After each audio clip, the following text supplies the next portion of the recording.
자, 디도서 1장 9절을 열어주십시오. 디도서 1장 9절입니다. 저기 전사님 좀 더 크게 좀 해주세요. 저거 좀 낮췄는가? 너무 자주 도는 것 같아요.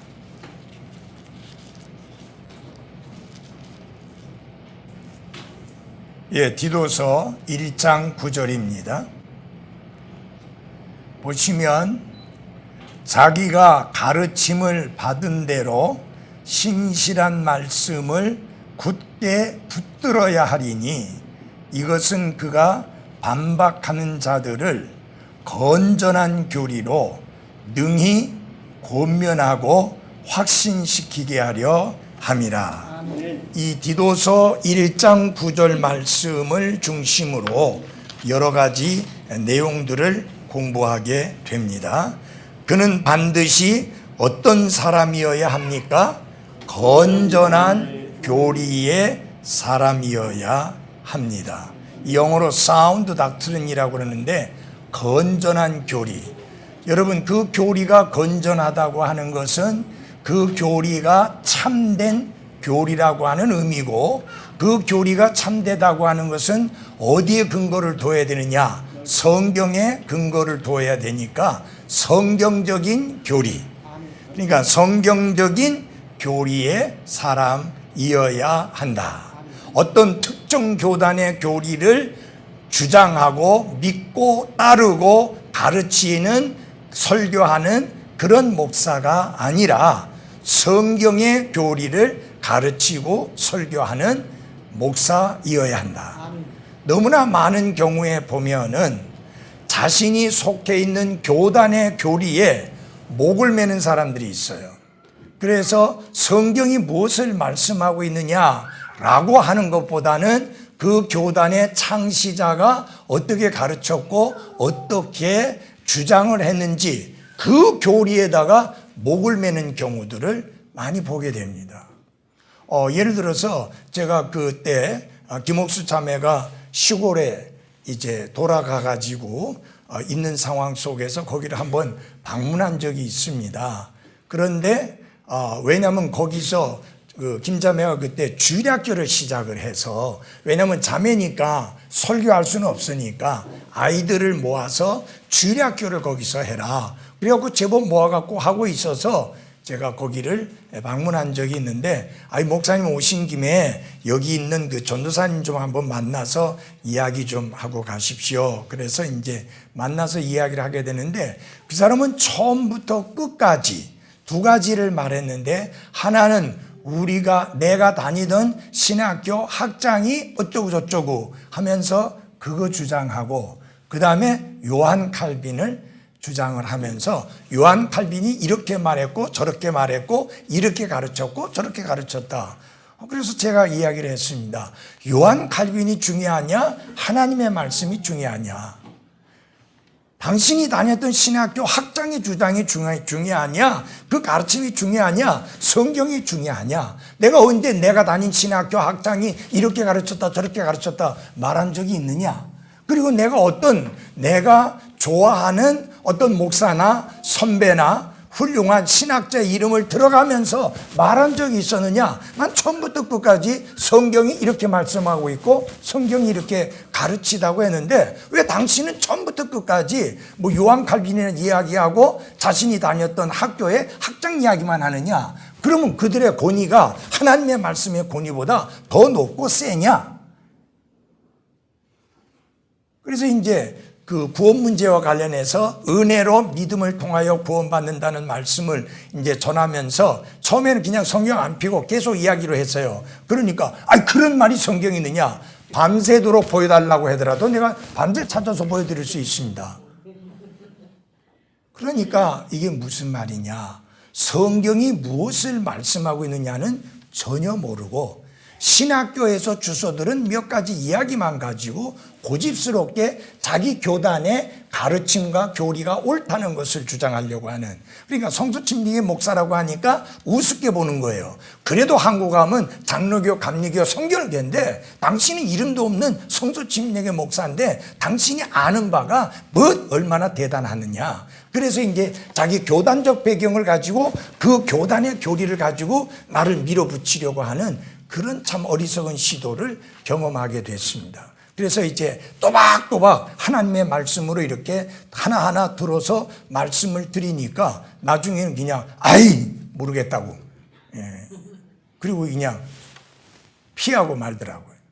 그래서 이게 중요한 건 여러분, 이게 독립침례교회 교리, 이걸 우리가 지금 배우는 게 아니에요.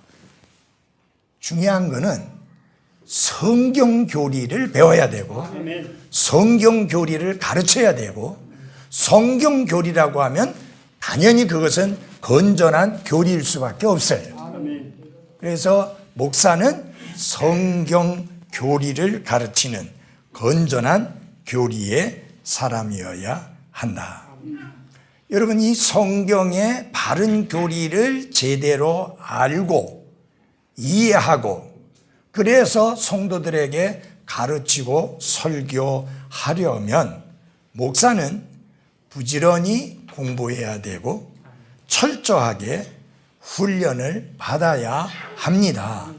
그런데 공부해야 된다고 할 때 신학교에서 몇 년 동안 공부한 그것 가지고는 안 돼요. 솔직히 말해서 신학교 졸업하고 나서 목회하면서 신학교에서 배운 것 중에 써먹을 만한 게 별로 없어요. 그것은 뭐냐? 성경을 어떻게 읽어야 되는지 내 눈을 뜨게 해준 것이고, 성경을 어떻게 연구해야 되는지 방법을 가르쳐 준 것이고, 그 길을 제시해 준 것이지, 그 이후에 실제로 성경을 연구하고 공부하고 그래서 성경을 알아가는 것은 후에 내가 스스로 공부하고 연구하면서 깨달아가고 알아가게 되는 것입니다. 그래서 목사는 많은 공부를 한 사람이어야 한다. 이것은 무슨 예를 들어서 대학원에서 석사학위를 받아야 된다, 또 박사학위를 받아야 된다, 그런 것을 말하는 것이 아니라 목사는 끊임없이 연구하고 공부하는 사람이어야 한다. 그래서 여러분 잘 보시기 바랍니다. 내가 스스로 가지지 못한 것을 다른 사람에게 결코 가르칠 수가 없습니다. 그렇잖아요. 다시 말하면 그건 무슨 말이냐? 내가 스스로 말씀을 읽고 묵상하고 공부하고 깨달았고 그래서 내 마음속에 확신으로 받아들여진 그 말씀이 있어야 그 말씀을 선포하고 전할 수가 있는 것입니다. 그리고요, 잘 준비된 설교로 설교하지 않는 것은 성도들에 대한 모욕입니다. 하나님께는 욕된 짓이에요. 어떻게 준비되지 않은 가운데 말씀을 전하고 가르치느냐. 여러분 생각해 보십시오. 여러분들이 이 시간에 올 때도 그렇고 수요일날 오실 때도 그렇고 주일날 오실 때도 그렇고 여러분은 많은 값을 지불하고 말씀이 있기 때문에 이 자리에 오는 겁니다. 근데 그 말씀을 가르치고 설교하는 목사가 준비되어 있지 않는 가운데 설교하고 가르친다고 하면 그것은 그 자리에 많은 값을 지불하고 온 성도들을 기만하는 행위요, 그 성도들에게 악을 행하는 행위입니다. 얼마나 우습게 봤으면, 얼마나 그 자리에 오는 성도들을 귀하게 여기지 않았으면 그렇게 준비되지 않은 가운데에서 가르치고 설교하는가.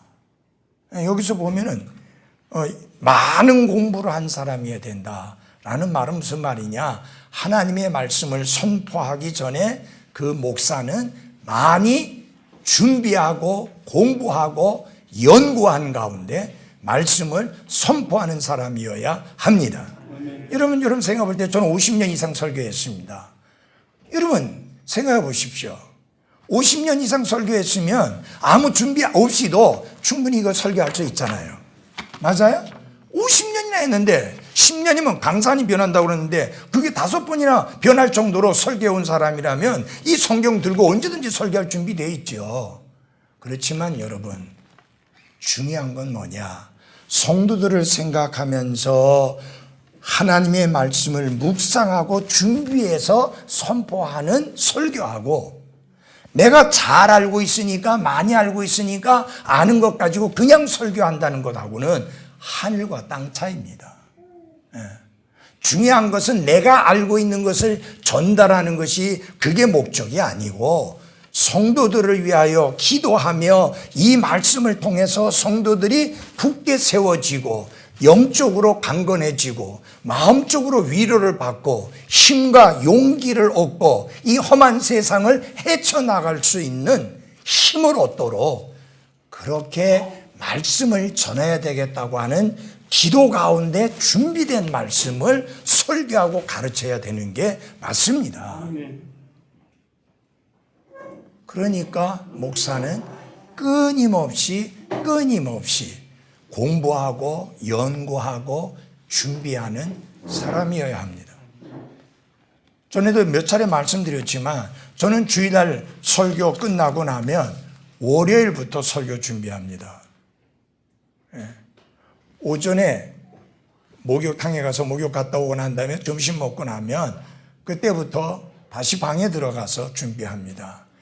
이게 조금 젊었을 때는 뭐 밖에 나가서 내 아내도 집에 딱 한 번 들어오면 밖에 나가는 거 싫대요. 그러니까 내 아내 하는 거 하고 나는 들어가서 설교 준비하고. 그러니까 월요일부터 그 다음 주일날 설교할 것들을 준비합니다. 왜 그렇게 많은 시간을 들입니까? 그렇게 열심히 준비합니까? 열심히 공부합니까? 열심히 연구합니까? 여러분 한 분 한 분들이 너무너무 소중하고 귀한 분들이기 때문입니다.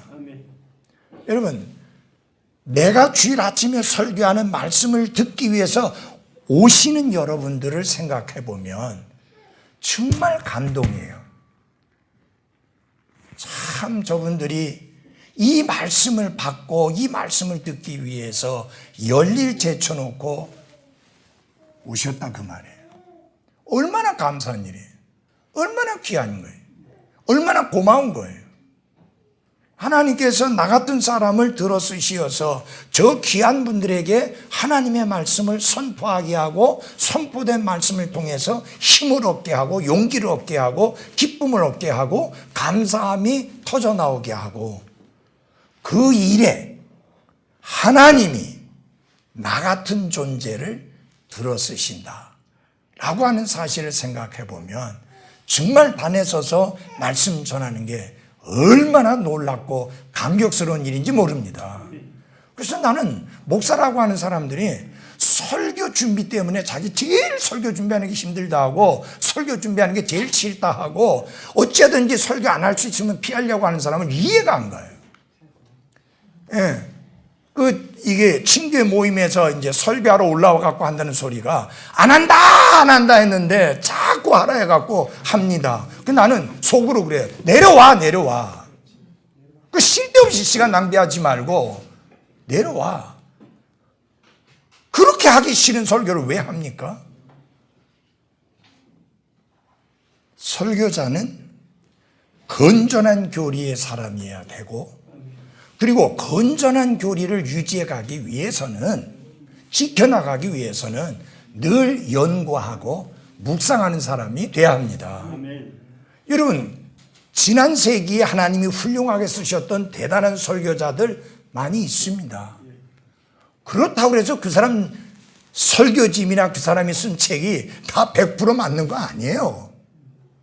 거기에서 옥석을 가려낼 줄 알아야 돼요. 그렇게 되면 어떻게 보면은 그분이 그렇게 대단한 분이었는데 그렇게 설교했다고 하면 거기서 옥석을 가리려면 나는 더 많이 공부하고 더 많이 연구해야 옥석을 가려낼 수 있는 거예요. 여러분, 스펄전 목사 설교집에서 옥석을 가리려고 하면 얼마나 더 많이 연구하고 얼마나 더 많이 묵상하고 얼마나 더 많이 성경을 비교 연구해야 그걸 찾아내겠어요. 이런 스펄전 목사님 설교의 황태자라고 불립니다. 그렇지만 여러분, 그분은 철저한 칼빈주의자예요. 그래서 설교에 그게 그냥 녹아내려 있어요. 그거 분별 없이 스펄전이한 설교니까 냅다 써먹었다가는 큰일 나요. 그 양반은 성령님이 어찌어찌 하면 떠난다고 가르쳐요. 그래서 성도 침례기 어떤 목사가 전국 친교에서 이게 인터넷이라는 게 좋으면서도 끔찍한 게 그걸 이렇게 보다가 쭉 잘라 붙이는 거 있잖아요. 왜 따집기 하는 거? 그걸 따집기 해가지고 떡 붙여가지고 친교회 때 설교를 해버렸는데 그렇게 해버린 거예요. 그래서 난리가 났어요. 친교회가 끝나기 전에 그분이 올라가서 사과했어요. 다 나를 쳐다보는 거예요. 내가 그거를 지적해갖고 가르쳐줘가지고 그분이 그렇게 올라가서 사과하는 걸로. 저는 그렇게 사과라고 그렇게 안 해요. 그런 것도 안 하고 내가 한 게 아니에요. 어떤 다른 목사님이 이야기를 했어요. 그러니까 여러분 보십시오. 그게 얼마나 무책임한 설교냐 그 말이에요. 왜 제대로 보지도 않고, 왜 제대로 살펴보지도 않고, 왜 제대로 연구하지도 않고, 왜 제대로 비교 분석하지도 않고, 왜 제대로 공부하지도 않고 냅다 책임 없이 설교하느냐 그 말이에요. 여러분, 찰스 피니는 미국의 하나님이 크게 쓰셨던 대단한 분입니다. 그렇지만 그분의 교리는 성경의 교리와 너무 안 맞는 게 많아요. 근데 과거에 우리 선배 목사님 중에서 이게 그냥 줏대가 없는 거예요. 찰스 피니 책 읽으면 그냥 찰스 피니로 막 봤다가 냅다 그거 가르치는 거예요. 그래서 또 다른 책 보면은 또 그쪽으로 쫙 가는 거예요. 또 다른 목사 책 보면 또 그쪽으로 쫙 가는 거예요. 그러니까 도대체 저 사람의 교리가 어떤 교리인지를 분간이 안 돼. 여러분, 만약에 성도가 그런 목사님이 설교하는 것을 듣고 따라간다면 여러분, 이리 갔다가 이거 아니야, 또 이쪽입니다, 이쪽으로 갔더니 또 아니라고 그래요. 이게 얼마나 혼란이에요. 그래서 목사는 건전한 교리의 사람이어야 되는데, 건전한 교리의 사람이 되려면 부지런히 하나님의 말씀을 공부하고 연구하고 비교 분석하고 많은 시간을 들여 말씀을 깊이 묵상하고 연구하는 사람이어야 한다. 제가 신학교에 1967년도에 들어갔을 때, 그때는 선교사님이 이제 학장을 할 때니까, 그때 선교사님이 처음 신학교 들어온 학생들에게 요절을 주더라고요. 이 요절이 굉장히 중요하니까 반드시 다음 시간까지 꼭 외워야 된다. 그러면서 주신 말씀이 디모데후서 2장 15절이에요. 디모데후서 2장 15절 다 찾아주십시오. 디모데후서 2장 15절. 찾았어요? 그러면 같이 읽어보겠습니다. 디모데후서 2장 15절 시작. 너는 진리의 말씀을 바르게 나누어 내 자신을 하나님께 인정받은 자로 부끄러울 것이 없는 일꾼으로 나타내도록 연구하라. 근데 그때는 우리가 개혁성경만 있을 때잖아요. 그런데 그때 개혁성경 어떻게 되면 네가 진리의 말씀을 옳게 분별하고 부끄러울 것이 없는 일꾼으로 인정된 자로 자신을 하나님께 드리기를 힘쓰라. 그러니까 왜 이거를 신학교에 온 첫날에 요절로 주는지 앞뒤 연결이 안 돼요.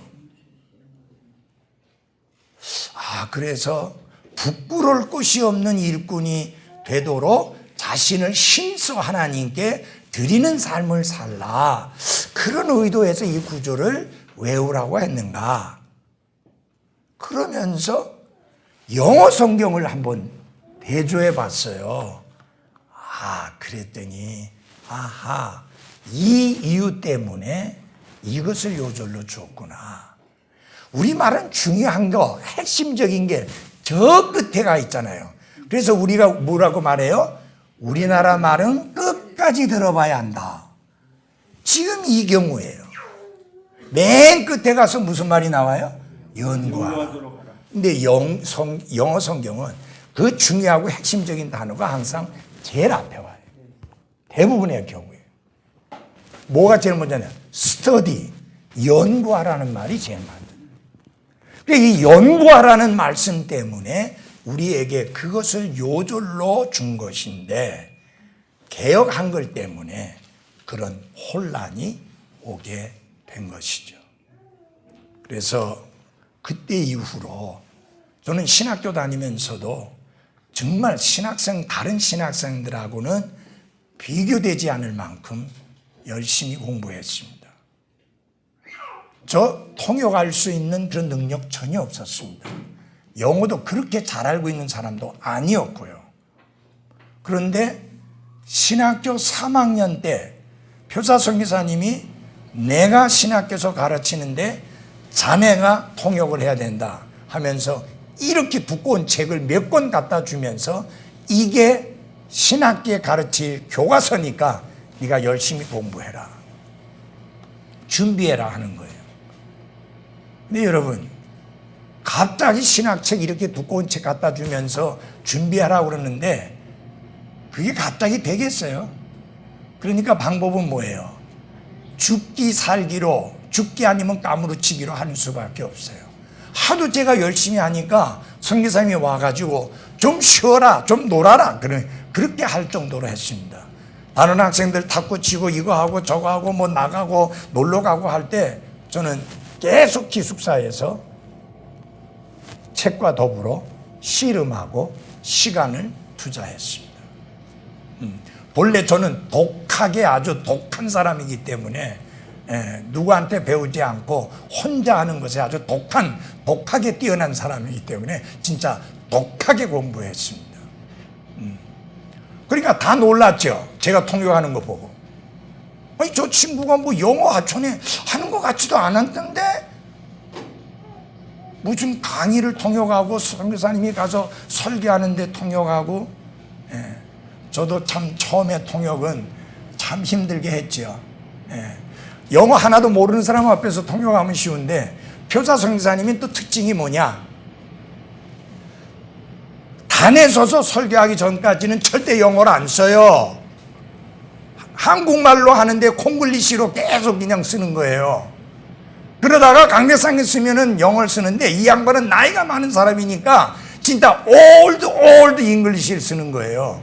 사전에도 잘 찾아보기 힘든 그런 단어. 그 다음에 문법적으로 도대체 안 맞는 사람이에요. 그래서 그걸 들고 선배 목사님 중에 통역 대선배 목사님에게 찾아서 보여주니까 딱 보다가 나도 모르겠어. 이 어른은 도대체 뭐 어떻게 써놓은 건지 모르겠다. 그래갖고 그냥 하나도 도움 못 받고 그냥 그 설교문 듣고 왔는데 진짜 기가 찬 거예요. 그런데 처음에 딱 섰는데 여기는 원고대로 해야 되는데 원고 없는 말을 냈다 해버리는 거예요. 근데 딴 말은 아무것도 안 들렸는데 두 단어가 딱 들렸어요. good fight이라는 말이 들렸어요. 그래서 내가 이거 뭐 나머지 모르겠고 사랑하는 그리스도인 여러분, 우리가 그리스도인으로서 선한 싸움을 잘 싸웁시다 이렇게 했어요. 뭐 나머지 모르니까. 그러니까 영어 모르는 사람들은 아멘하고 영어 아는 목사님은 씩 웃더라고요. 뭐 그렇게 실수해서 시작되는 거 아니에요? 근데 중요한 거는 여러분, 내 스스로 준비되지 않은 사람이 말씀을 들고 단위에 서는 것은 죄악이다. 그건 하나님 앞에 합당한 자세가 아니다. 건전한 교리를 위해서는. 그 신천지에 있다가 나온 그 전도사라고 하는 사람이 그 강의하는 거를, 신천지에 안 빠지는 비결, 그걸 강의하는 것을 들었는데 이단들 중에 제일 허접한 교리를 가진 데가 신천지래요. 근데 왜 사람들이 빠지냐? 여러분, 한 달에 6,000명씩 졸업자가 나온대요. 센터 졸업자들 7개월 동안 일주일에 3일 하루에 4시간씩 교육받은 사람이에요. 교육받다가 한두 번 빠지면 바로 탈락이에요. 그렇게 해서 7개월 동안에 공부했다고 바로 들어가느냐? 아니에요. 면접 봐가지고 면접에서 떨어지면 탈락이에요. 그러니까 그야말로 골수분자들만으로 그 면접만 보고 끝나는 게 아닙니다. 옛날에 과거 시험 치르듯이 그 사람들을 전부 큰 체육관 같은 데 모아놓고 하얀 옷을 입혀서 무릎을 꿇고 시험을 칩니다. 그 시험에 합격해야 드디어 그들에게 속한 자가 되는 거예요. 그런데 그들의 접근 방법이 뭐냐? 무료로 기타 가르쳐주고, 무료로 악기 가르쳐주고, 플룻 가르쳐주고, 바이올린 가르쳐주고, 무료로 미술 지도해주고, 무료로 음식 요리하는 거 가르쳐주고. 정말 조심해야 됩니다. 공짜가 없습니다. 그래서 무료로 가르쳐준다고 하는 거 정말 조심하라는 거예요. 그러니까 일체 신천지 이야기 신자도 내지 않는다는 거예요. 때로는 1년, 10개월, 막 8개월 동안 한마디도 안 하고 그냥 관계만 좋게 하면서 그래서 호감을 사게 같이 찜질도 방에도 가고 같이 사우나도 가고 하면서 정말 같이 등산도 하고 하면서 사람의 마음을 산다는 거예요. 그러다가 우리 성경 공부 한번 해보실래요? 그러면서 뭐 어려운 일이 있다면 막 열심히 기도해주고 뭐 이런 식으로 하면서 마음을 사고 난 다음에 성경 공부 한번 해볼래요? 센터마다 그 안에 있는 칠판은 똑같답니다. 책상하고 다 똑같대요. 센터마다. 그러나 장소들은 각각 다르게 해놨는데 여기에 들어가서 7개월 동안 탈락 안 되고 계속 다니게 되면 이미 완전히 쇠뇌가 된 상태라는 거예요. 나중에 빼내려고 하면 경찰 데리고 와서 자녀를 납치해 갔다, 우리 청년을 강제해 갔다, 이런 식으로 해서 다시 끌고 간대요. 부모가 못 잡는데요. 걔는 안 가려고 하는데, 집에 안 들어가려고 하는데 강제로 끌고 왔으니까 납치라는 거예요. 자기 자식인데도. 아내도 버리고 남편도 버리고 부모도 버리고 자식도 버리는 무시무시한 거죠. 그러니까 갈수록 목회하게 될 때, 사역하게 될 때에 정말 이단들은 더 날뛰고 그들을 지키고 보호해야 하기 위해서는 건전한 교리를 잘 가르쳐서 성도들을 잘 세워야 되는데, 그러기 위해서는 어떻게 되느냐? 목사 자신이 먼저 준비가 되어 있어야 하고 갖추어져 있어야 한다 하는 것입니다. 자, 그래서 먼저 이 구절의 자격 요건에 적절한 몇 개의 단어들이 사용되었는데, 첫째 하나는 뭐냐? 이게 그 디도서 1장 9절에 나오는 말씀입니다. 먼저 붙들어야 한다. 붙들어야 라고 하는 홀딩, 붙들어야 한다. 목사는 단지 아는 것과 믿는 것 그 이상을 해야 되는데, 목사는 진리에 대해 마음에서 우러나오는 강력한 뭐를 가져야 된다? 확신을 가져야 된다. 확신 없이 설교하면 안 됩니다. 저는요, 제일 듣기 싫은 설교 중에 하나가 뭐냐? 저는 이 문제에 대하여 이 성경 구절이 이렇게 가르치고 있다고 생각합니다. 여러분, 성도들은 목사의 생각을 들으러 오는 사람이 아니에요. 성도들은 하나님의 말씀을 들으러 오는 것입니다. 그러므로 설교자는 설교할 때 확신을 가지고 설교할 수 있어야 합니다. 그게 붙들어야 한다 그 말이에요. 내가 붙들고 있는 진리, 그 건전한 진리를 내가 알고 믿을 뿐만 아니라 강력한 확신을 가지고 설교해야 하는 것입니다. 여러분, 이렇게 할 수 있어요. 어떤 사람들은 이렇게 말하고 저렇게 말하고 이렇게 가르치고 저렇게 가르치고 이렇게 설교하고 저렇게 설교하지만 나는 성경을 통해서 성경은 이렇게 가르치고 있다고 확신합니다.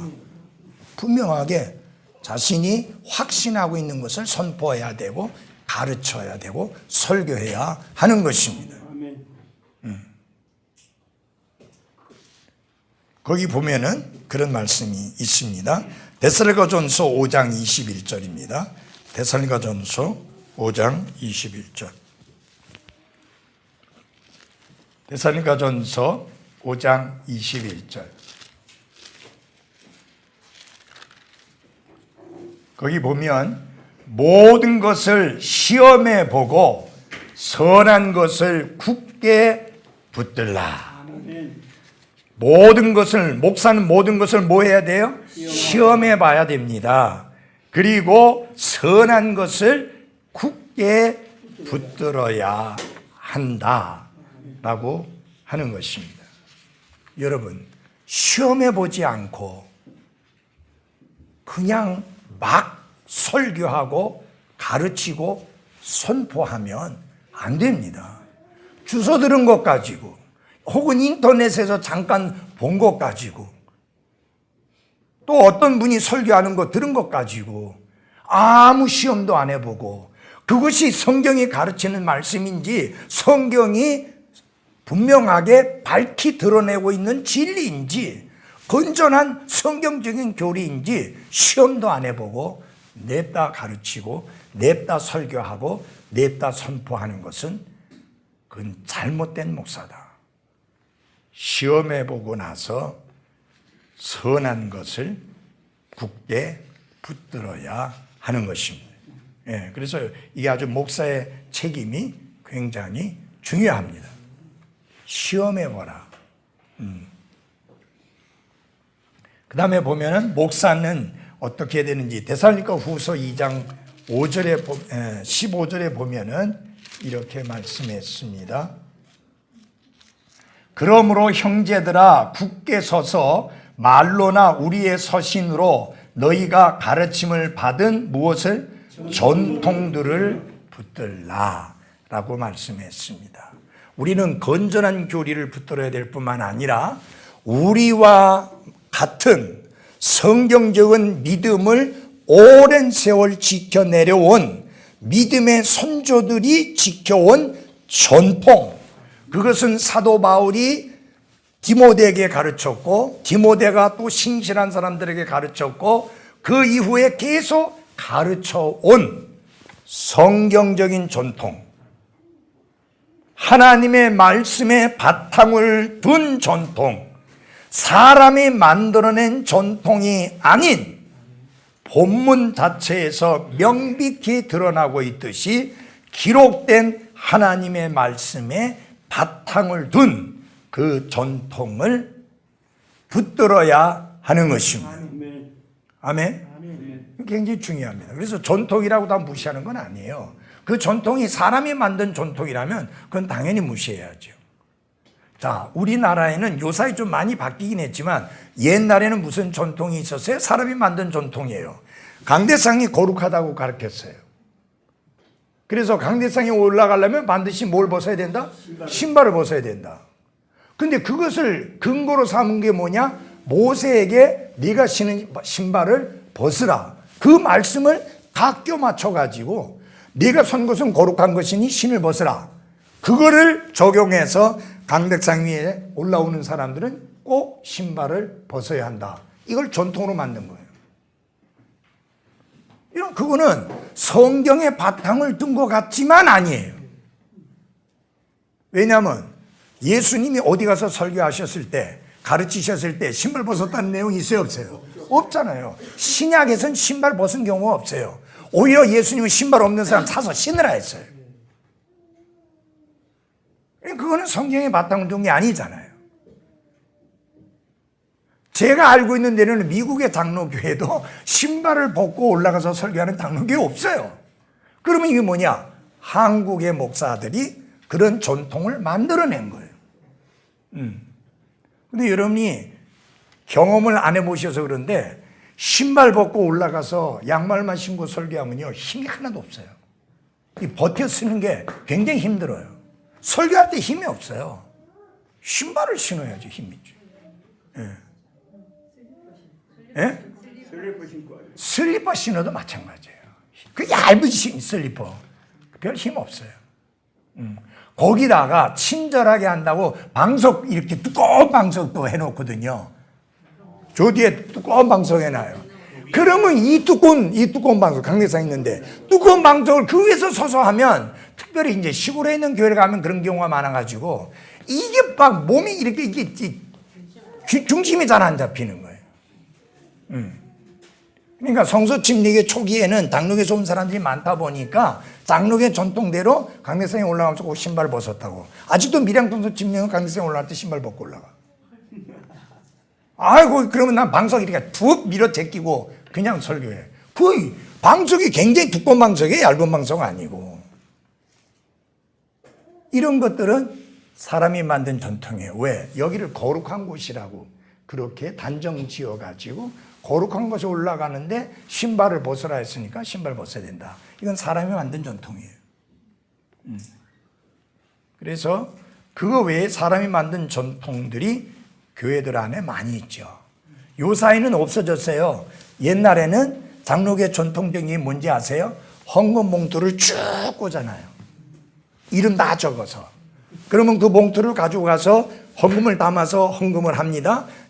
한꺼번에 여러 개 적힌 것도 있고 하나씩 된 것도 있고, 옛날에는 이제 이 인쇄비가 되게 비쌀 때는 봉투 안에 11조 감사 선교 뭐 이렇게 쭉 있었는데, 그 후에는 돈이 흔해지니까 봉투별로 있는 거예요. 그러니까 한 사람도 봉투가 몇 개죠? 거기다가 이제 헌금을 담아서 헌금을 하면 헌금 개수원들이 헌금을 개수하는 다음에 도장을 빵빵 찍어요. 그래서 다시 꽂아놔요. 예, 그 장로교에서 만든 전통이에요. 사람이 만든 전통이에요. 그래서 우리 교회 출신 우리 가정이 서울에 갔는데 그 교회에서 그렇게 하고 있는 거예요. 그럼 그 교회는 왜 그렇게 했느냐? 그 목사님이 연세대학교 신학과 출신이에요. 본래 장로교 출신이에요. 그리고 신학교 졸업하고도 사역을 못하다가 뭐 노가다판에 일하고 하다가 그 어머니가 행당동 성서침례에 나왔는데 김대현 목사님에게 부탁을 해가지고 우리 아들이 신학교 나왔는데 지금 저렇게 일하고 있는데 어떻게 좀 사역 좀 하게 해달라 해가지고 이제 데리고 하다가 몇 년 하고 나서 안수를 받은 거예요. 여러분, 신학교 어디서 배웠어요? 연세신학교 배웠잖아. 본래 어느 교회 다녔어요? 장로교 다녔잖아. 그러니까 이게 뭐냐? 성서침례 교회로만 오면서 성서침례교 목사 옷을 입었지만 속은 장로교야. 그래서 뭐 맥추감사절, 추수감사절, 또 무슨 절 해가지고 1년에 무슨 뭐 절기가 그렇게 많은지, 장로교회는 이제 그렇게 많이 있거든요. 심한 교회는 요 강대상에다가 그 절기를 표하는 띠가 있습니다. 그걸 뭐라고 이름을 붙이는지 모르겠는데 하여튼 이 띠를 그거에 따라서 이게 다 매달 바뀌어요. 그게 이걸 밑에 쫙 내립니다. 그건 뭐냐? 천주교에서 만든 전통이에요. 그 사람이 만든 전통을 그대로 가지고 가서 한 거죠. 여러분, 제가 깜짝 놀란 것을 봤는데 이번 주일날 나병에 대해서 설교를 하게 되는데 중세시대에 사제들이 나병을 진단했어요. 나병이 진단나면 생사람을 땅 파갖고 죽여버렸어요. 묻어버렸어요. 그냥. 왜냐? 하나님께 저주받아 생긴 병이니까 그 저주받은, 그리고 그 전염이 엄청나게 빠르고 쉽게 확대된다고 그렇게 믿었어요. 그때 사람들은. 가장 전염력이 약한 것 중에 하나가 나병인데, 그래가지고 그 저주가 다른 사람에게 흘러가지 못하도록 산 사람을 갖다가 사망 선고하고 장례식하고 산 사람을 땅을 파서 묻어버린 거예요. 예, 그럼 생매장한 거죠. 여러분, 그게 왜 그렇게 했어요? 전부 다 사람의 전통 때문에. 이 사람의 전통이 굉장히 무섭습니다. 예. 그래서 우리는 사람의 전통이 아니라 하나님의 말씀의 바탕을 둔 전통. 여러분, 오랜 세월 근본주의 독립침례교회 신앙을 가진 사람들은 킹제임스 성경이 하나님이 섭리로 보존해 주신 말씀이라고 믿고 확신했습니다. 왜냐? 왜 그러느냐? 없음이라는 구절이 하나도 없습니다. 하나님이 보존해 주신 그 그리스 원본에서 그대로 완벽하게 옮긴 성경이 킹제임스 성경이라고 하는 믿음과 확신을 가지고 그 전통을 그대로 이어왔습니다.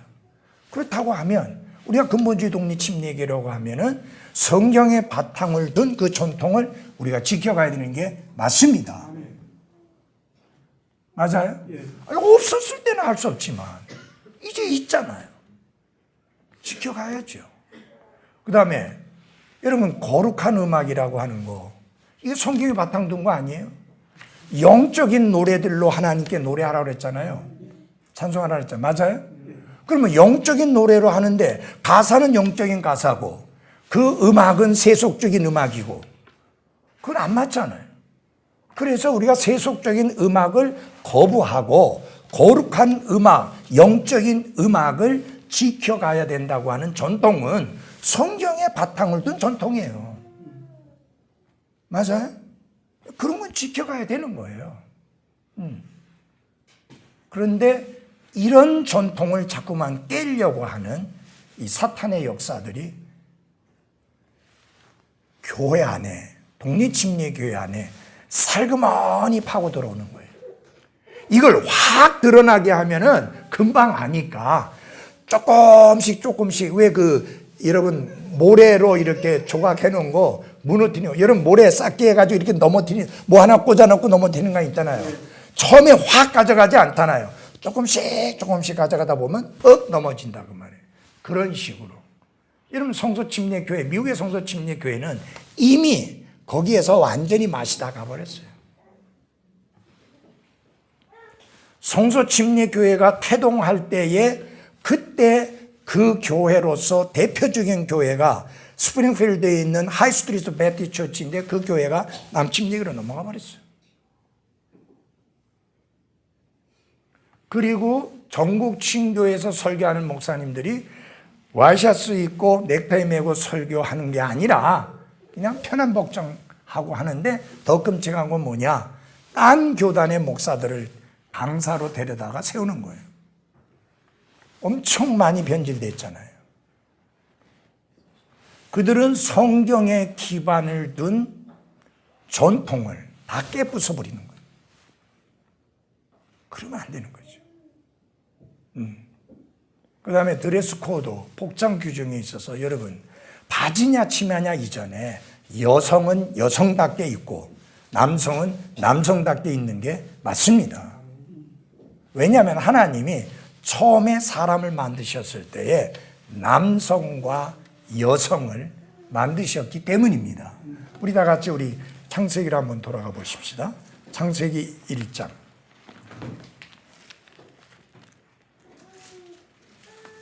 1장 27절.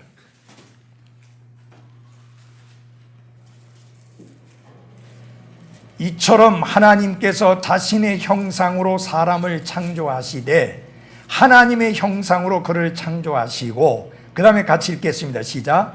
그들을 남성과 여성으로 창조하시니라. 우리 부목사님 그 부분만 영어로 좀 읽어주세요.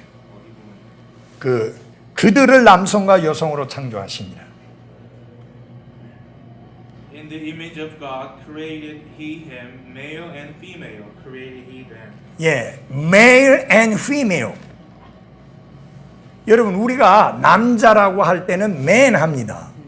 여자라고 할 때는 woman 합니다.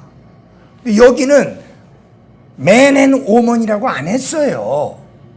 남자와 여자로 만든 게 아니라 남성과 여성으로 만들었다 그 말이에요. 하나님은 창조의 초기부터 남성과 여성을 철저하게 구분해서 창조하셨다. 그 이야기입니다. 그러면 이 구분은 끝까지 지켜져야 하는 거예요. 아멘. 예. 그래서 동성끼리 연애한다? 있을 수 없는 이야기예요. 동성끼리 결혼한다? 있을 수 없는 이야기예요.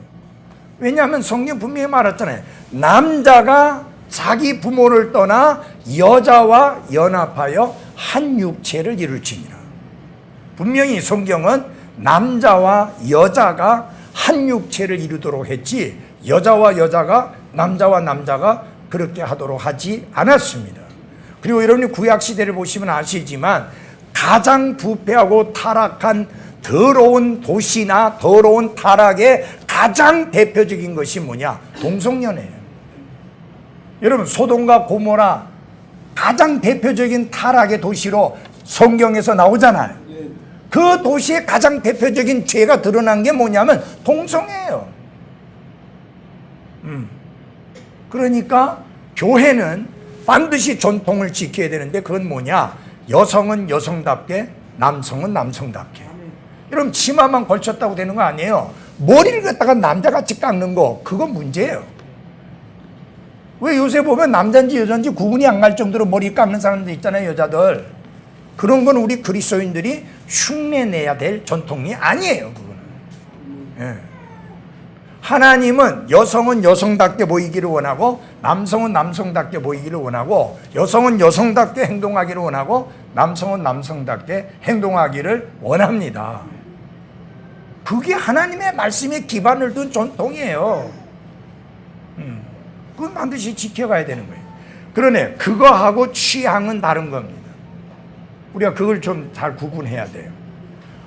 그 해먼드 인디아나에 그 제갈슨 목사님이 목회하실 때 항상 그분이 설교하기 전에 그날 설교할 설교 본문을 봉독하시는 분이 따로 있었어요.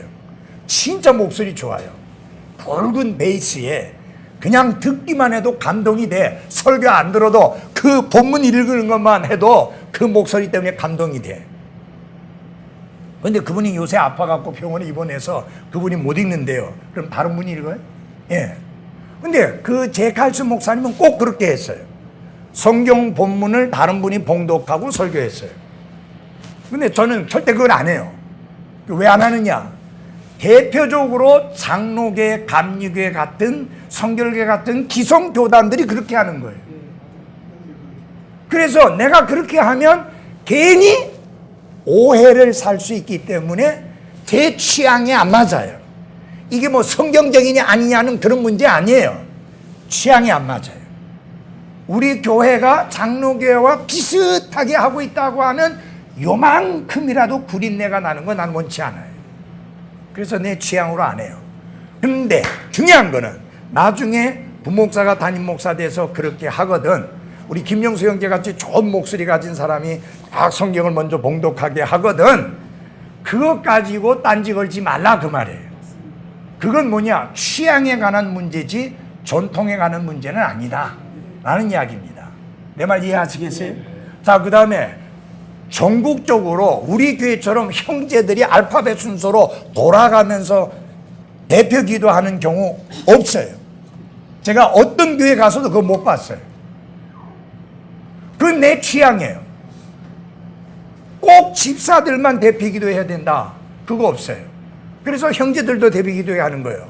근데 부목사가 담임 목사 되고 나서 다 없애고 대표 기도 담임 목사가 한다. 그래도 딴지 걸지 말라고 말해요. 그건 뭐냐면 부목사의 취향이에요. 그거는 무슨 전통이 아니에요. 그냥 취향이에요. 내 말 이해가 돼요? 그래서 취향과 전통을 흔들어대지 마라. 그걸 혼동하지 마라. 그래서 그것 가지고 문제 삼지 마라 하는 걸 내가 미리 이야기하는 거예요. 혹시 나중에라도 그런 것들 가지고 후임자의 사역을 힘들게 해서는 안 된다라고 하는 겁니다. 저는 편리성 때문에 전에부터도 이 밑에서 찬송 인도하게 했어요. 연산동에 있을 때는 강대상위에서 했어요. 예, 왜냐하면 너무 낮아가지고 밑에서 하면 잘 안 보이는 거예요. 건물이 그런 대로 여기보다는 컸잖아요. 또 우리가 늘려놓고 나니까 컸거든요. 그러니까 이 밑에서 하면 안 보여. 그래서 위에 서게 했어요. 근데 여기 오고 나니까 여러분이 알다시피 이 위가 너무 좁아. 예. 그래서 이 밑에서 하게 했어요. 위에 올라가니까 널찍해. 밑에도 또 단이 몇 단이 있어. 그러면은 괜히 왔다 갔다 하면서 불편한 것보다는 그냥 밑에서 하는 게 좋아. 특송할 때도 거기서 하니까 자매들 편해. 근데 자매들이 위에 올라와서 하면은 자매들 뒤에 히프를 내가 쳐다보고 있어야 돼. 바로 내 눈앞에서. 여러분 여기 올라와서 자매들이 한다고 하면은 바로 자매들 뒤에 이 히프에 몇십 센치도 안 돼요. 거리가. 불편해요. 그래서 안 한 거예요. 근데 다른 교회 보면은 다 특송에도 올라와서 하고 찬송에도 간증에도 올라와서 하고 그래서 그놈의 사진만 딱 올리면은 꼭 자매가 설교하는 것 같아. 그 자매가 또 성경까지 들고 가서 하니까 간증하면서. 그래서 그런 거는 오해의 소지가 있으니까 피하는 게 낫겠다. 그래서 저는 개인적으로 그렇게 합니다. 근데 어느 날 부목사가 담임목사 되고 나서 다 간증하는 사람들 전부 다 위에 올라와서 하세요. 특송하는 사람 전부 다 위에 올라와서 하세요 하더라도 no problem. 문제없다. 상관할 일 아니다. 딴지 걸 일 아니다. 취향이다.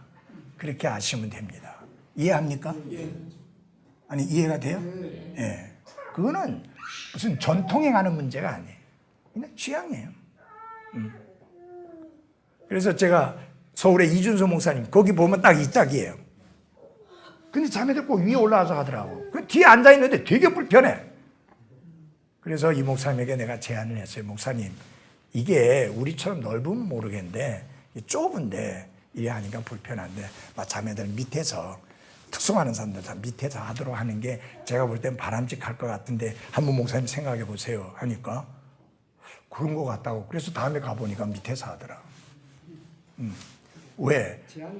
그거는 뭐냐, 어떤 우리의 컨빅션에 관한 어떤 전통과 확신에 관한 문제가 아니고 취향에 관한 문제예요. 목사가 그 취향에 따라 이렇게도 할 수 있고 저렇게도 할 수 있는 문제지 거기에 무슨 성경적인 것을 들이대면서 이렇게 해야 된다 저렇게 해야 된다 할 수 있는 상황은 아니다 하는 겁니다. 여러분도 충분히 이해가 됐죠? 네. 그래서 그 다음에 붙들 때 어떻게 붙들어야 되느냐. 굳게 fast, holding fast. 굳게 붙들어야 된다. 이 굳게 붙든다는 말이 뭐냐. 필요하다고 하면 기꺼이 생명을 걸고 진리를 지켜야만 합니다. 바로 서머나 교회가 그랬죠. 예. 그래서 마찬가지입니다. 목사는 진리를 지키기 위해서는 참 목숨을 내놓는 그런 생명을 내걸고 진리를 지켜야 합니다. 우리 사도행전에서 한번 잠깐 보겠습니다. 사도행전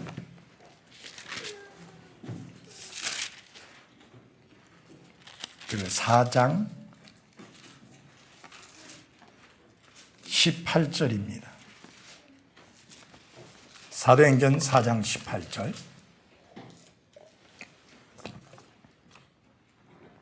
그들을 불러 그들에게 예수님의 이름으로 결코 말하지도 말고 가르치지도 말라고 명령하니라. 그러나 베드로와 요한이 그들에게 응답하여 이르되 너희 말을 듣는 것이 하나님의 말씀을 듣는 것보다 하나님의 눈앞에서 옳은지 너희가 판단하라. 우리는 우리가 보고 들은 것들을 말할 수밖에 없노라 하니라. 얼마나 담대합니까? 근데 여러분이 알다시피 이렇게 했기 때문에 그들은 어떻게 됩니까? 채찍에 맞고 두드려 맞고 나서 이제 풀려나게 되는 경우를 성경에서 보게 됩니다. 여기 5장 40절에 보면 그들이 그의 말에 동의하고 사도들을 불러서 때리고 그들이 예수님의 이름으로 말하지 못하게 명령한 뒤 그들을 놓아주니라. 어떻게 했다고 그랬어요? 때리고 그랬죠. 채찍질하고. 그들은 자기들이 그분의 이름으로 인해 수치당하는 일에 합당한 자로 여겨진 것을 기뻐하며 공의 앞을 떠나니라. 그리고 영어로는 and가 있습니다. 저는 이게 중요하다고 생각해요. 그리고 그들이 날마다 성전에서와 모든 집에서 예수 그리스도를 가르치고 선포하는 것을 그치지 아니하니라. 여러분 잘 보십시오. 공갈하고 협박하고 명령하고 때리고 그래서 보냈지만 그들은 그렇게 예수님 때문에 수치를 당할 수 있는 특권을 주신 걸 오히려 기뻐하고 감사하고, 그리고 성전에 있든지 집에 있든지 계속 예수 그리스도를 가르치고 선포하는 일을 그치지 아니했다. 왜 그러는가? 그 권력이 세지만 그 권력, 그 권세보다 더 높은 권세이신 하나님이 너희는 복음을 선포하라, 너는 말씀을 선포하라고 했기 때문에 그 권위에 복종해서 복음을 선포했습니다. 그러나 여러분 한 가지 아셔야 됩니다. 악법이잖아요. 그리스도인이라고 예수 그리스도를 가르친다고 때리고 감옥에 가두고 하는 건 악법이잖아요. 근데 그것을 대적해서 싸운 예가 없어요, 성경에. 그거는 그냥 맞았어요. 감옥에 쳐놓으면 그냥 들어갔어요. 목을 잘라 죽였으면 그것 때문에 데모하고 안 했어요, 그냥. 그리고 그들은 그들이 할 일만 했어요. 무슨 말이냐? 정치에 개입하지 않았다 그 말이에요. 네. 여러분 그게 역사 속에서 그리스도인들이 수천 년 동안에 1200년 동안에 그 많은 그리스도인들이 순교당하면서도 하지 않았던 게 정치적으로 해결하려고 하지 않았다는 겁니다. 시위 안 했어요, 그 사람들. 데모 안 했다고 말해요. 법적으로 처리하려고 하지 않았어요. 믿음을 지키는데, 말씀을 지키는데, 침례를 지키는데 그것 때문에 잡아가고 죽이고 강물에 던져놓고 목을 잘라 죽이고 그리 했지만, 그래서 3천만 명이 넘는 사람들이 죽었지만 그들은 한 번도 데모를 일으킨 적이 없다 그 말이에요. 그냥 하나님께 기도했을 뿐이에요. 정치적으로 해결하려고 하지 않았다 그 말이에요. 철저하게 정치와 신앙을 분리했다. 교회와 국가를 분리했다라고 하는 것을 알 수 있습니다. 이해하시죠? 네. 그 다음에 여기 가르침이 나옵니다. 건전한 성경 교육은 필수적입니다. 성경적으로 이 가르침은 다음의 방법들을 통해서 얻습니다. 자, 가르침, 건전한 성경 교육이 필수적인데, 그렇기 때문에 목사의 자격 중에 하나가 가르치는 재능이 있으며, 예. 여러분 목사의 사역에서 가르침은 굉장히 중요합니다. 왜요? 여러분을 말씀 위에 굳게 세우느냐 못 세우느냐 하는 것은 가르침에 달려 있어요. 그래서 성경은 목사는 가르치는 재능이 있으며 라고 말씀을 하고 있는 것입니다. 제가 볼 때는 목사도 그렇지만 학교 교사인데 가르치는 능력이, 재능이 전혀 없는 사람이 교사가 되면 학생들은 정말 고통당합니다. 예. 그리고 가르치는 일에 열정을 안 가진 사람, 어떤 사람인지 알아요? 누런 노트 들고 가르치는 선생들. 그게 뭐예요? 가르치는 일을 밥벌이 수단으로만 쓰는 사람들. 여러분 목사가 수십 년 된 설교 노트 들고 와서 설교하면 그 사람은 설교자 자격 없어요. 그래 하면 안 돼요. 하나님은 이스라엘을 먹이실 때 날마다 만나를 내려주셨어요. 어제 거둬들였던 만나는 오늘 의미가 없었어요. 왜? 다 곰팡이 나갖고 못 먹게 돼 있었어요.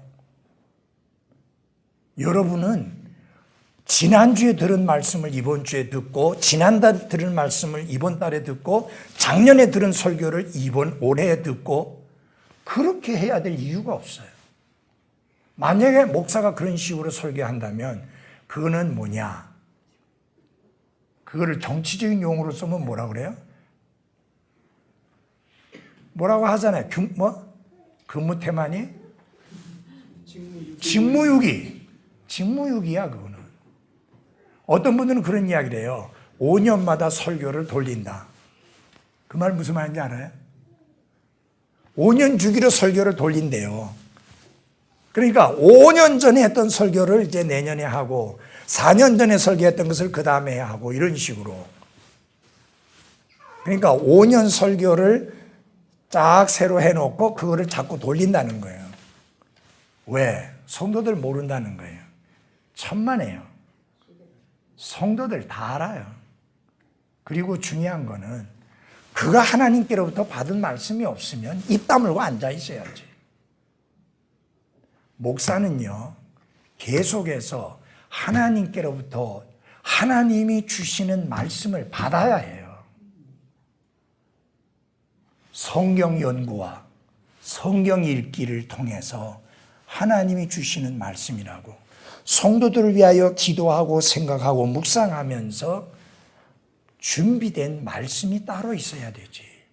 이게 몇 년 전에 했던 것을 갖다가 다시 돌리고 또 돌리면서 직무유기해서는 안 된다 그 말이에요. 그래서 목사는 철저하게 가르치는 일을 해야 되는데 가르치는 방법이 뭐냐? 디모데전서 3장 15절에 보면 진리의 기둥과 터인 자신이 속한 어디에서? 교회에서. 교회에서. 그래서 여러분 교회 안에서 배워야지 교회 밖에서 배우면 안 됩니다.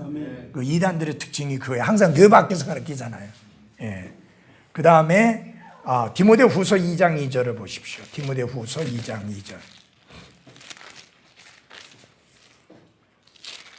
이 하나님의 말씀이 어떤 연결고리를 통해서 계속해서 전달되어지는가 하는 겁니다.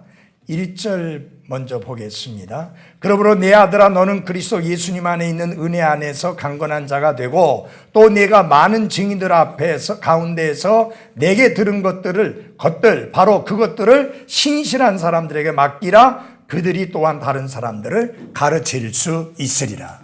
이걸 복음의 4세대라고 이야기를 합니다. 사도 바울이 있고 그 다음에 사도 바울에게 가르침을 받은 누가? 디모데가 있고 그 디모데가 교회 안에 아무나 가르치는 게 아니라 그 중에서 신실한 사람을 선택해서 그들을 가르치니까 그 신실한 사람들이 또 다른 사람들을 가르칩니다. 그러면 사도 바울은 누구한테 배웠습니까? 성경이 완성되기 전이니까 하나님 앞에. 지금은 사도 바울과 같은 세대가 없잖아요. 하나님께 직접 말씀 받은 사람이 없으니까. 사도 바울은 하나님께 직접 받았다는 말씀을. 내 말 이해돼요? 그것을 디모데에게 준 거예요. 디모데에게 가르친 거예요.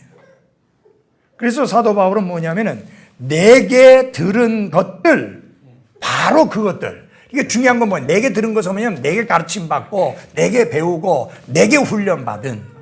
그러니까 어디서 풍문으로 주워 들은 것 말고 하나님의 사람인 그가 하나님께로부터 직접 받은 바 말씀, 그것을 내가 너에게 전해 주었고 네가 그것을 들었는데 다른 것 말고 여기에 보태기하거나 빼지 말고 바로 그것들을 신실한 사람들에게 부탁하라.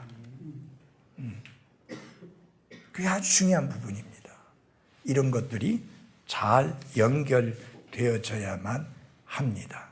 그래서 설교자들이 설교자를 낳는다. 그래서 여러분 이 후배 설교자들은 선배 설교자들의 설교를 들으면서 배우고 훈련되어져야 합니다. 굉장히 중요한 부분입니다. 내가 재미있는 걸 발견하는데 어느 순간에 보니까 부목사가 설교하는 스타일이 내 설교하고 비슷해요. 소리치는 거 이런 거 뭐 강조하는 게 어느 순간에 보니까 나하고 비슷하게 해. 아마 내가 보니까 의도적으로 배우려고 한 것이 아닌데 하도 듣다 보니까 그냥 자연스럽게 된 것 같아. 그럼 그렇게 될 수밖에 없어요. 자꾸 듣다 보면 그렇게 돼요. 배우려고 하는 자세를 가진 사람은 그게 자연스럽게 되는데 배우려고 하는 자세를 안 가진 사람은 그게 안 되더라고요. 옛날에 우리 교회 전도사 한 사람 있었잖아요.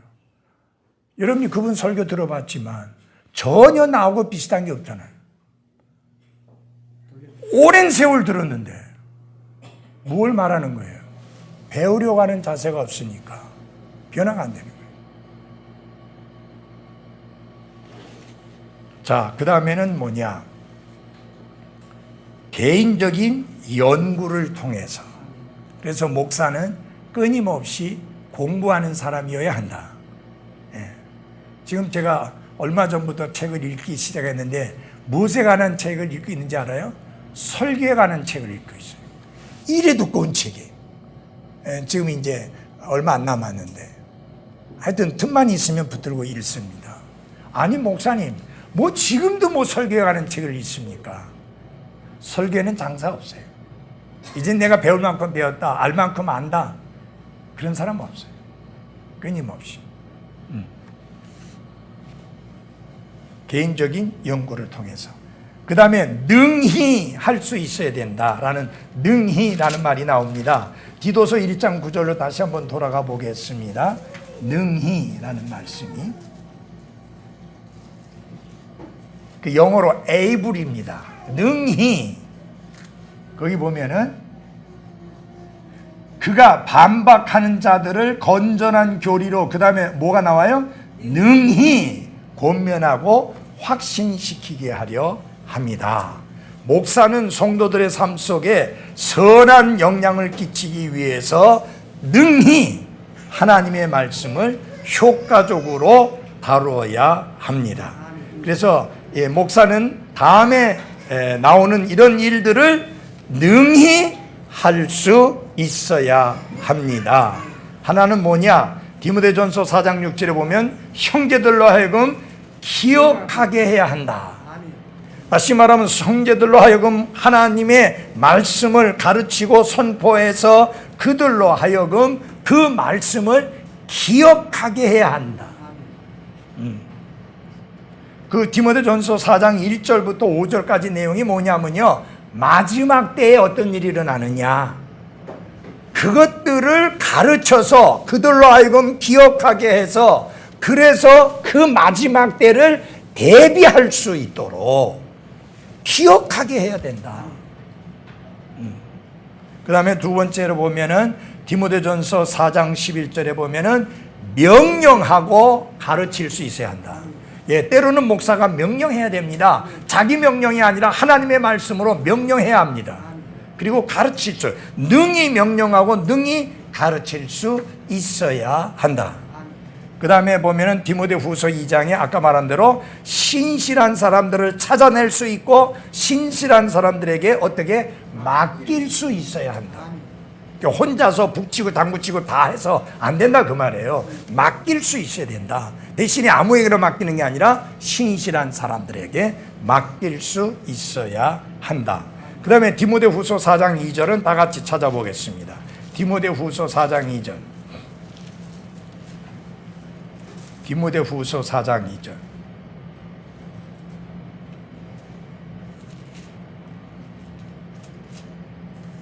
말씀을 선포하라. 때에 맞든지 맞지 아니하든지 긴급히 하라. 모든 오래 참음과 교리로 책망하고 꾸짖고 권면하라. 거기서 보면 뭐냐, 말씀을 어떻게 하라고? 선포하라. 근데 요사이 이상한 일들이 벌어지고 있는데 많은 교회에서 말씀을 선포하는 게 아니라 이놈은 컴퓨터 갖다 놓고 노트북 갖다 놓고 자꾸 가르치고 있는 거예요. 설교 시간에도 가르치고 가르치는 시간에도 가르치고 설교가 없어져요. 프리칭이. 여러분, 목사를 말할 때 패스토라는 말도 쓰지만 프리처라는 말을 씁니다. 설교자라는 말이에요. 설교자가 하는 일이 뭐예요? 프리칭이요. 맞아요? 설교자가 하는 일은 설교하는 일이에요. 근데 그 엄청난 책임과 그 엄청난 특권을 포기하고 내려놓는 사람들이 너무나 많아요, 지금. 며칠 전에 페이스북에 보니까, 아니, 그 웨스트코스트 베프티스트 칼리지를 웨스트코스트 신학교 졸업한 친구가 거기 지금 하는데, 뒤에 대형 그 TV, 그 화면을 보여주면서 노트북 갖다 놓고 가르치고 있는 거예요. 설교 시간인데. 주일 오전 예배 시간이에요.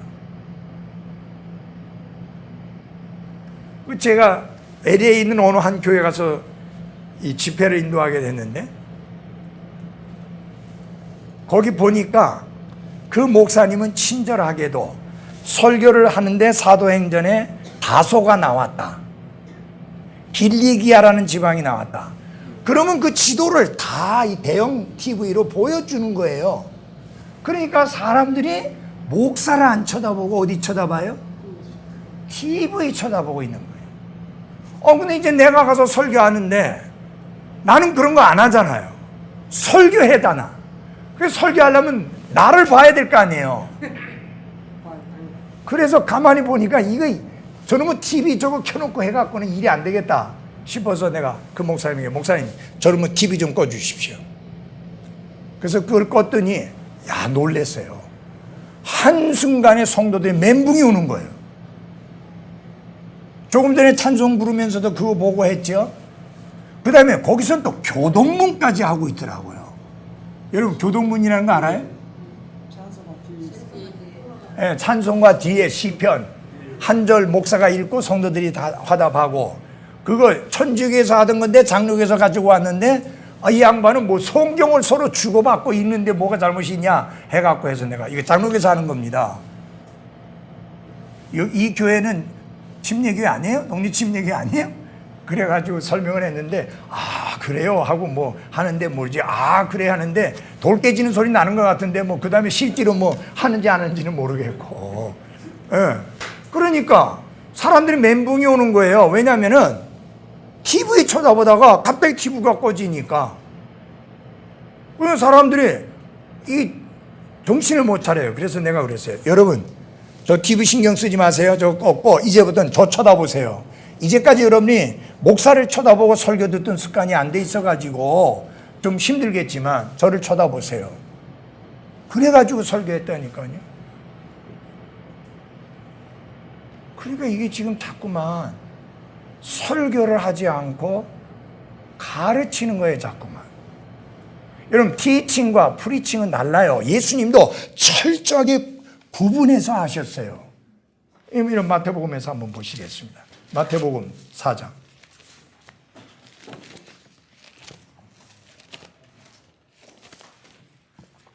예, 아예 꺼버리세요. 4장 23절. 잘 보십시오. 예수님께서 온 갈릴리에 두루 다니사 그들의 회당들에서 그 다음에 뭐예요? 가르치시고 나오죠. 그 다음에 왕국의 복음을 어떻게? 선포하시며, 그 선포한다는 말이 프리치라는 말이에요.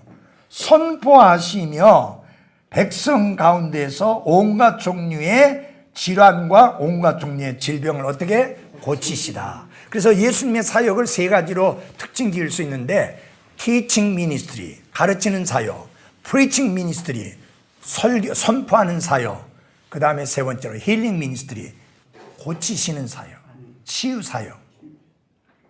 저는 지금 예수님처럼 병든 자를 그렇게 고칠 수 없지만 영적으로 병든 사람들을 말씀으로 바로 잡아주고 고쳐주는 사역을 하는 것이죠.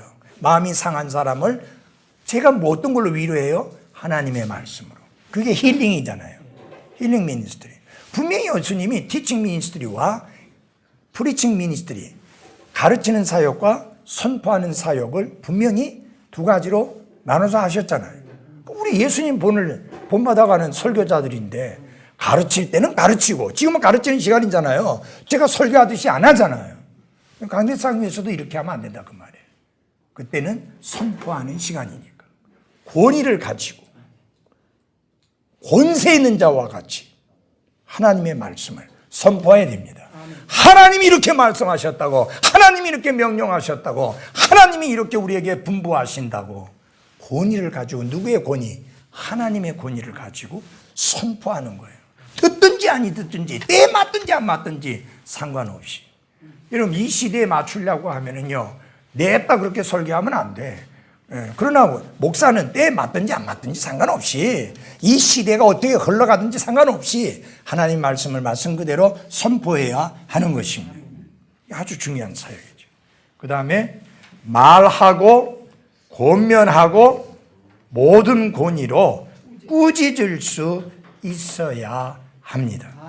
마지막 하나만 보겠습니다. 디도서 3장 8절입니다. 이것으로 목사에 관한 모든 게 끝마치게 됩니다. 디도서 3장 8절. 이것은 신실한 말이로다. 원하건대 너는 확고하게 이것들을 뭐해요? 단언하라. 잘라 말하라 그 말이에요. 이것도 아니고 저것도 아니게 하지 말라 그 말이에요. 애매모호하게 하지 말라. 확실하게 잘라 말하라. 이것이 틀렸고, 그건 잘못됐고, 그건 비성경적이고, 그건 죄고, 불순종이고, 거역이고, 잘못된 것이라고 분명하게 단언하라. 예. 성도들이 말씀을 들을 때 긴가맹가하게 하지 말고 확고하게 말을 하라. 그게 목사의 책임이에요. 예. 여러분, 제가 설교할 때 애매모호하게 설교 안 하죠? 확고하게 잘라 말하잖아요. 사람들이 좋아하든 싫어하든. 하나님의 말씀이 그렇게 단언을 내렸으면 그렇게 해야 됩니다. 하나님의 말씀이 동성애가 죄라고 했으면 죄라고 단언해야 됩니다. 지금 뭐 어떤 분위기로 돌아가든지 상관없이 그렇게 해야 되는 거예요. 그거 외에도 많이 있잖아요. 하나님 말씀이 딱 잘라 말한 것에 대해서 딱 잘라 말을 해야지 애매모호하게 해서는 안 된다. 그러니까 여러분 어떻게 되느냐? 사람을 기쁘게 하려고 하면 절대 목사에서는 안 돼요. 사람의 눈치를 보려면 목사하면 안 돼요. 사람이 두려우면 목사하면 안 돼요. 왜? 단언해야 되기 때문에. 그래서 여러분들이 이제까지 이 많은 내용들을 여러분이 함께 공부하시면서 어떤 느낌이 들었는지 모르지만, 우리가 진짜 목사님들을 위해서, 목사님을 위해서 진짜 많이 기도해 드려야 되겠구나. 그런 좀 결심들이 서게 되기를 바랍니다. 맞아요? 쉬운 일을 하는 분이 아니구나. 목사야 하는 일이 진짜 가볍고 쉬운 일이 아니구나. 아무나 할 수 있는 일이 아니구나. 누구나 쉽게 뛰어들어서 할 수 있는 일이 아니구나. 정말 그 어느 때보다도 목사님을 위해서 많이 기도해야 되겠구나 라는 것을 깨우치는 그런 마음의 도전을 받는 시간이 되었으면 합니다. 기도합시다.